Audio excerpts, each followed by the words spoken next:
نماز کو ہم کسی طریقے سے کہنے اور سننے سے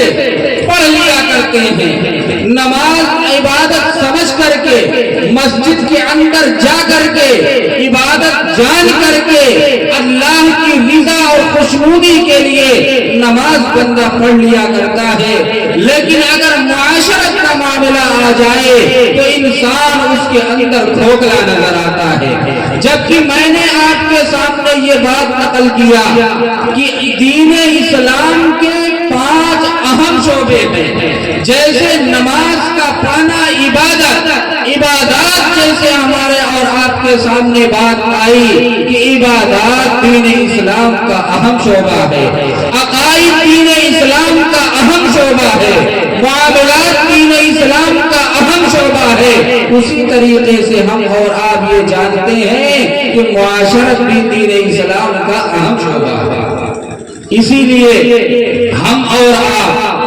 اور امت مسلمہ کے لوگ اس پرفتن دور کے اندر اصلاح معاشرہ کا جلسہ کرتے ہیں تاکہ ہمارا اور آپ کا معاشرہ درست ہو جائے۔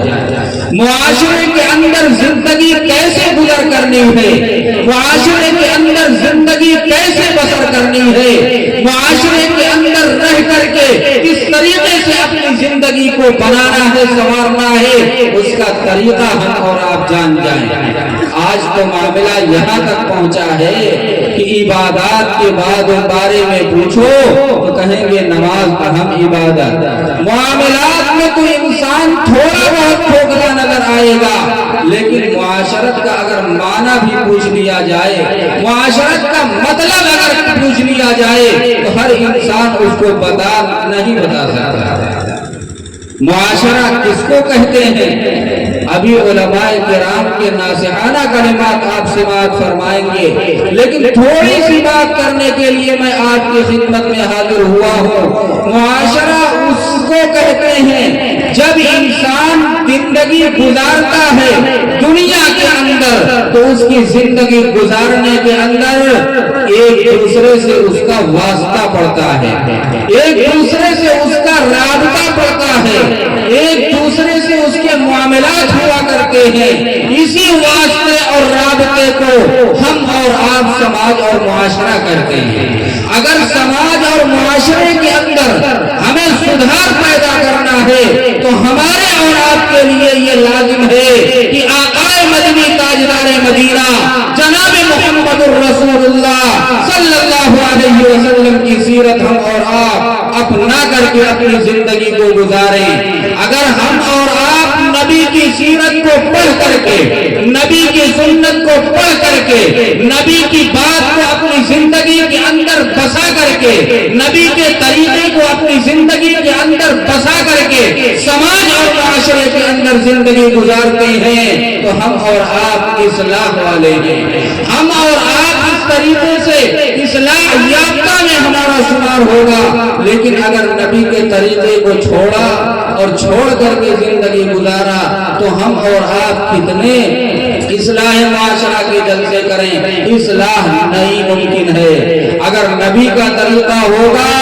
صحابہ کا طریقہ ہوگا تو اس کے اندر ہماری اور آپ کی اصلاح کی ذمہ داری عقائد جہاں جناب نبی کریم صلی اللہ علیہ وسلم نے لی۔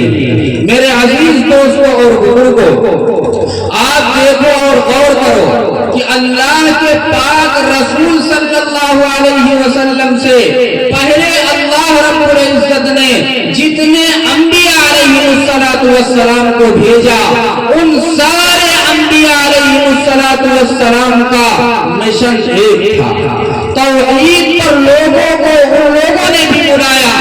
اللہ کی وحدانیت کی طرف لوگوں کو بلانے کا کام انہوں نے بھی کیا،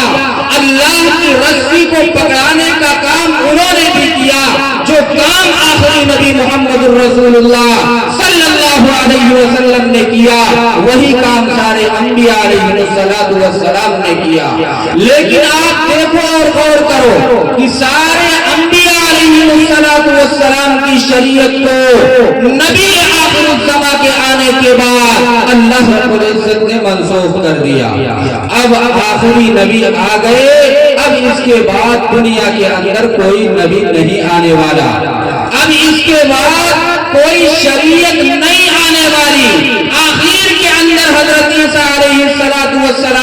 آخر زمانے کے اندر آسمان سے زمین پر اتارے جائیں گے، لیکن وہ بھی جو فیصلہ کریں گے وہ تاجدار مدینہ جناب محمد رسول اللہ کی شریعت پر عمل کر کے اور انہی کے طریقے پر فیصلہ کریں گے، وہ اپنی شریعت کے مالک نہیں ہوں گے. میرے عزیز دوست اور بزرگوں، اللہ رب العزت نے یہ آیت نازل فرمائی کہ الیوم اکملت لکم دینکم واتممت علیکم نعمتی ورضیت لکم الاسلام دینا، کہ دین کو ہم نے مکمل کر دیا. تقریباً 1.25 لاکھ صحابہ کرام کی موجودگی کے اندر اللہ رب العزت کی جب یہ آیت نازل ہوئی تو تاجدار مدینہ جناب محمد رسول اللہ صلی اللہ علیہ وسلم نے یہ اعلان کر دیا کہ اب دین کے اندر کوئی نئی بات نہیں آنے والی. دین کے اندر اب اگر کوئی نئی بات آتی ہے تو وہ بدعت ہوگی، اور بدعت کے بارے میں اللہ کے رسول صلی اللہ علیہ وسلم نے یہ ارشاد فرمایا کل بدعت ضلالہ،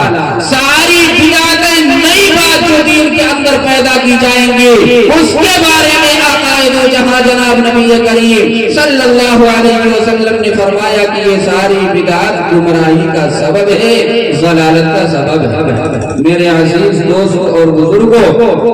تو اصلاح معاشرہ کے جلسے کے اندر ہم اور آپ تشریف لے آئے ہیں تو ہم غور کریں اور سوچیں کہ نماز کو ہم اہم عبادت سمجھتے ہیں. اللہ رب العزت نے اپنے پاک کلام کے اندر نماز کے پڑھنے کا طریقہ نہیں بیان فرمایا. نماز کا حکم اللہ کے کلام کے اندر آپ کو ملے گا، لیکن 4 رکعت نماز پڑھنے کا طریقہ پورے قرآن کے اندر آپ کو نہیں ملے گا.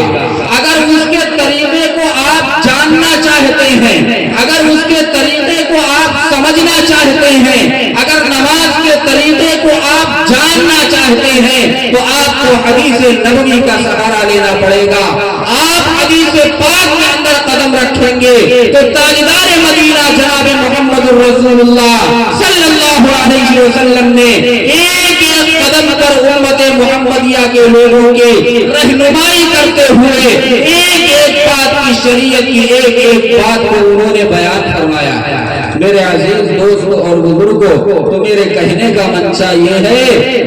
کہ ہم نماز کو اہم عبادت سمجھتے ہیں اور ہے اہم عبادت، اس میں کوئی شک و شبہ کی گنجائش نہیں ہے. لیکن جیسے نماز کو اہم عبادت ہم سمجھتے ہیں اور اہم مسئلہ شریعت کا سمجھتے ہیں اور اہم معاملہ شریعت کا ہم سمجھتے ہیں، اور اسی طریقے سے ہم نے آپ کے سامنے یہ بات ابھی نقل کیا کہ ہم اور آپ جانتے ہیں کہ دین اسلام کے 5 اہم شعبے ہیں اور اس کے اندر ہم نے معاشرت کے معاملے کو ذکر کیا. آپ دیکھو اور غور کرو کہ معاشرت کا معاملہ کتنا اہم ہے، کتنا ضروری ہے. آپ کو 4 رکعت نماز پڑھنے کا طریقہ قرآن سے نہیں ملے گا، حدیث میں جانا پڑے گا. لیکن آپ غور کرو اور سوچو کہ معاشرے اور سماج کو اللہ رب العزت نے کتنا اہم اور ضروری قرار دیا ہے کہ اپنے قرآن کے اندر، اپنی کتاب کے اندر جو آخری کتاب ہے کلام مجید، اور وہ کلام الہی ہے اور کتاب الہی ہے، اس کتاب کے اندر اللہ رب العزت نے سماج کے معاشرے کے معاملات کو ذکر کیا ہے. سورہ احزاب کی تقریباً 2 رکوع کی آیات پر مشتمل آیات ہیں، اور سورہ احزاب کے اندر اللہ رب العزت نے سماج کے اندر زندگی گزارنے کے طریقے کو بیان فرمایا. سورہ حجرات کے اندر اللہ رب العزت نے سماج اور معاشرے کے اندر زندگی گزارنے کے طریقے کو بتلایا. اور سماج کا ایک اہم مسئلہ جس کو قرآن کی زبان میں استیزان کہا جاتا ہے، اس مسئلے کو اللہ رب العزت نے اپنے پاک کلام کے اندر ارشاد فرمایا اور نقل فرمایا. استیزان کس کو کہا جاتا ہے؟ استیزان یہ قرآن کی زبان ہے، ہماری اور آپ کی زبان میں اس کو یہ کہا جاتا ہے کہ کسی بغیر اس کے گھر میں داخل نہ ہوا جائے. یہ معاشرے کا معاملہ ہے, معاشرے کا مسئلہ ہے. اللہ رب العزت نے اپنے پاک کلام کے اندر اس کو نقل کیا ہے, اس کو ذکر کیا ہے اور اس کو لکھا ہے اپنے پاک کلام کے اندر. تو آپ بتاؤ اور غور کرو کہ جیسے عبادات کے اندر نماز کا معاملہ اہم ہے, اسی طریقے سے اللہ کے کلام سے ثابت شدہ یہ مسئلہ استئذان یہ بھی اللہ کے کلام سے ثابت ہے. اگر استئذان اللہ کے کلام کے اندر, اللہ کی کتاب کے اندر استئذان کا مسئلہ نہ ہوتا تو ہم یہ کہہ سکتے تھے کہ یہ معاملہ سماج اور معاشرے کا ہے, عبادت اس سے اونچی چیز ہے. ہم یہ کہتے ہیں کہ عبادت کا معاملہ الگ ہے لیکن سماج اور معاشرہ کمزور چیز نہیں ہے. اگر سماج کے اندر اصلاح ہوگی, اگر معاشرے کے اندر اصلاح ہوگی تو ہم اور آپ اس دنیا کے اندر زندگی گزاریں گے, کامیابی کے راستے پر چلیں گے. اور اگر سماج اور معاشرہ بگڑا ہوگا تو ہم اور آپ زندگی گزاریں گے, گمراہی کے راستے پر چلے جائیں گے. آج آپ دیکھو اور غور کرو کہ امت مسلمہ کا نوجوان یہ بات کہا کرتا ہے کہ ہمارے اوپر حالات آ رہے ہیں, ہمارے اوپر مصائب کے پہاڑ توڑے جا رہے ہیں, ہمارے اوپر مصیبتوں کے انبار ڈھکیلے جا رہے ہیں, ہم کو پریشان کرنے کی کوشش کی جا رہی ہے. لیکن آپ بتاؤ نوجوانوں, اپنے دل کے کان سے سنو اور دل کے دل کے اوپر ہاتھ رکھ کر کے یہ بتلاؤ کہ ہمارا اور آپ کا اعمال کیسا ہے. ہم یہ چاہتے ہیں کہ ہمارا منصف جو ہو, ہم یہ چاہتے ہیں کہ ہمارا جو قائد ہو وہ صحابہ جیسی صفت کا انسان ہو اور ہمارا خود کا عمل تابعی کا علماء جیسا بھی نہیں ہے. آپ بتاؤ اور غور کرو کہ آج امت کے اندر دین سے دوری پائی جا رہی ہے, نوجوانوں کے اندر دین سے دوری پائی جا رہی ہے, اسلام سے دوری پائی جا رہی ہے, ایمانیات کے معاملات کو ان کو کمزور ہونا دیکھا جا رہا ہے. آپ بتاؤ اور غور کرو کہ ہم کہتے ہیں کہ ہم 313 والے ہیں, آپ 313 والے ہو لیکن وہ ایمان کہاں سے لاؤ گے جو صحابہ کرام کا ایمان تھا. ہمارے اور آپ کے ایمان کا یہ مسئلہ ہے کہ اگر ایک مرتبہ کوئی آدمی آ کر کے یہ کہہ دے کہ فلاں جگہ ہمارے اور آپ کے ماں بہنوں کی عزتوں کی اور ناموس کی حفاظت نہیں ہو رہی ہے تو آدھا مسلمان کو کھٹیے کے نیچے نظر آئے گا, آدھا مسلمان تو مرتد ہوتا نظر آئے گا, آدھا مسلمان تو شراب خوری کرتا نظر آئے گا, آدھا مسلمان تو زنا خوری کرتا نظر آئے گا. ایسی مسلمانوں کے حالات پر ہم اور آپ یہ کہتے ہیں کہ ہم 313 والے ہیں. آپ بتاؤ اور غور کرو کہ وہ 313 ضرور تھے لیکن ان کا ایمان اگر آپ دیکھیں گے اور غور کریں گے تو آج دنیا کے اندر جتنے ایمان والے موجود ہیں, کوئی بڑے سے بڑا محدث, کوئی بڑے سے بڑا فقیہ, کوئی بڑے سے بڑا مقرر, کوئی بڑے سے بڑا شاعر, کوئی ایسا نہیں ہے جو صحابہ کرام کے ایمان کو اس کا معاملہ پہنچتا ہو اور اس کے ایمان سے ان کو کمپیئر کیا جا سکتا ہو. آپ غور کرو اور سوچو کہ ہمارا آپ کا ایمان تو صحابہ کی جوتیوں کے برابر بھی نہیں ہے. میرے دوستو, ہم اور آپ سب سے پہلے تو اپنے ایمان کو مضبوط بنائیں اور ایمان کی مضبوطی کے ساتھ ساتھ ہمارے اور آپ کے لیے لازم اور ضروری ہے مدارس اسلامیہ سے جوڑنا, مکاتب دینیہ سے جوڑنا. جس گاؤں اور جس محلے کے اندر, جس قریہ اور قصبے کے اندر مدارس کمزور ہوں گے وہاں کا نوجوان کمزور ہوگا, وہاں کا مسلمان کمزور ہوگا, وہاں کا ایمان والا کمزور ہوگا. اگر مدارس مضبوط ہوں گے, اگر مکاتب مضبوط ہوں گے, اگر مساجد کے اندر بیٹھ کر کے لوگ عبادت کرنے والے ملیں گے تو وہاں کے ایمان والوں کی مضبوطی ہم اور آپ دیکھتے نظر آئیں گے. میرے عزیز دوستوں اور بزرگوں, ابھی معزز علماء کرام کا آپ بیانات آپ سنیں گے. میں نے آپ حضرات کے سامنے ایک آیت کریمہ پیش کی تھی, اس آیت کی تھوڑی سی تشریح کرنا چاہ رہا تھا لیکن وقت کی کمی ہے. میں تھوڑی دیر کے بعد آپ سے رخصت ہو جاؤں گا. میں نے آپ کے سامنے اللہ کے رسول کی ایک نصیحت کو نقل کیا تھا، ایک حدیث کو نقل کیا تھا، تھوڑی سی تشریح اور تھوڑی سی روشنی اس پر ڈالنا چاہتا ہوں، بقیہ علماء کرام کے حوالے چھوڑ کر کے رخصت ہو جاؤں گا۔ آپ دیکھو اور غور کرو کہ اللہ کے رسول صلی اللہ علیہ وسلم کے پاس ایک صحابی، دیہاتی صحابی، عربی صحابی آئے اور آ کر کے اللہ کے رسول سے یہ کہہ رہے ہیں کہ اے اللہ کے رسول، مجھے دین کی مختصر سی بات بتلا دیجیے۔ آپ دیکھو اور غور کرو کہ آج اگر کسی عالم دین کے پاس کوئی آدمی جائے اور جا کر کے یہ کہے کہ مجھے دین کی بات بتلائیے تو عالم صاحب بڑے خوش نظر آئیں گے، لیکن اگر وہ یہ کہہ دے قید لگا کر کے کہ مجھے مختصر بات بتلائیے گا، لمبی چوڑی بات نہیں، تو مولانا صاحب اس کو وہیں سے بھگا دیں گے۔ اس لیے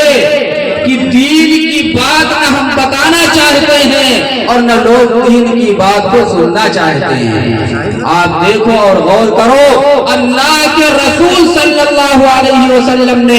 اس دیہاتی صحابی سے کچھ نہیں کہا اور اس کو عزت کے ساتھ بیٹھا کر کے اللہ کے رسول صلی اللہ علیہ وسلم نے یہ ارشاد فرمایا کہ تو کھجور کے باغوں کی دیکھ بھال کرتا ہے، تو نمازی آدمی ہے، لیکن میں تم کو 3 بات تمہارے لیے نصیحت کرتا ہوں، اور 3 باتوں پر اگر تم عمل کرتے رہو گے تو اللہ رب العزت تمہیں کامیاب کر دے گا۔ اس اللہ کے رسول صلی اللہ علیہ وسلم نے اس موقع پر یہ ارشاد فرمایا کہ اذا كنت في صلاتك فصل صلاتك واتقِ، فرمایا کہ ایک نصیحت تمہارے لیے تو یہ ہے، ایک دین کی بات تمہارے لیے تو یہ ہے کہ جب تم نماز پڑھا کرو، نماز تم روز پڑھا کرتے ہو، لیکن جب آج کے بعد نماز پڑھنا تو اپنے ذہن کے اندر، اپنے دماغ کے اندر اس چیز کو بیٹھا کر کے نماز پڑھنا کہ یہ تمہاری زندگی کی آج کی آخری نماز ہے۔ یعنی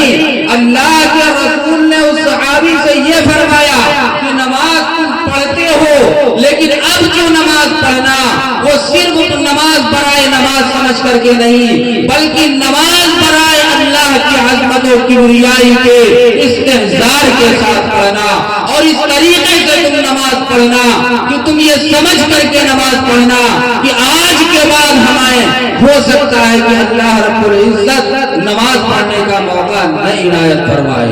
آپ بتاؤ اور غور کرو کہ اگر کوئی انسان نماز یہ سوچ لے کہ آج کے بعد مجھے نہیں موقع ملنے والا، تو وہ انسان کیسی نماز پڑھے گا؟ وہ اس طریقے سے نماز پڑھے گا کہ فرائض واجبات تو اپنی جگہ، سنن اور مستحبات کو بھی وہ نہیں چھوڑے گا، اس لیے کہ وہ یہ سمجھ رہا ہے کہ یہ میری زندگی کی آخری نماز ہے، اس کے بعد اللہ کے لیے سجدہ نہیں کر پاؤں گا، اس کے بعد اللہ کے گھر میں آنے کے لیے اللہ مجھے موقع نہیں دے گا، اس کے بعد میں اللہ کی عظمت و کبریائی کو نہیں بیان کر پاؤں گا، اس کے بعد میں مسجد کے اندر آنے لائق نہیں رہوں گا۔ وہ نماز اس طریقے سے پڑھے گا کہ اس کی نماز کے اندر نکھار پیدا ہوگا۔ اور جب انسان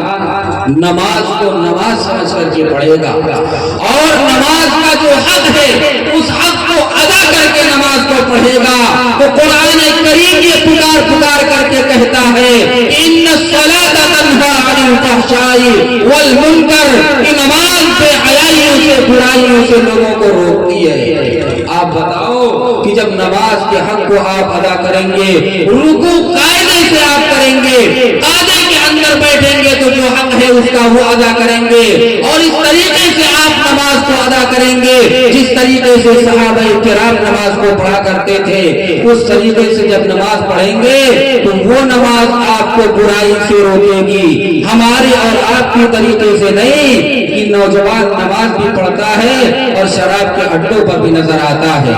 آج مسلم قوم کے اندر یہ بڑے افسوس کے ساتھ اس بات کو کہنا پڑ رہا ہے کہ اکثر و بیشتر نوجوان اس طریقے سے کام کرتے ہیں کہ شراب اپنا شعار بنا لیا ہے انہوں نے، جو خیروں کا طریقہ تھا، جو خیروں کا کام تھا، اس کو اپنے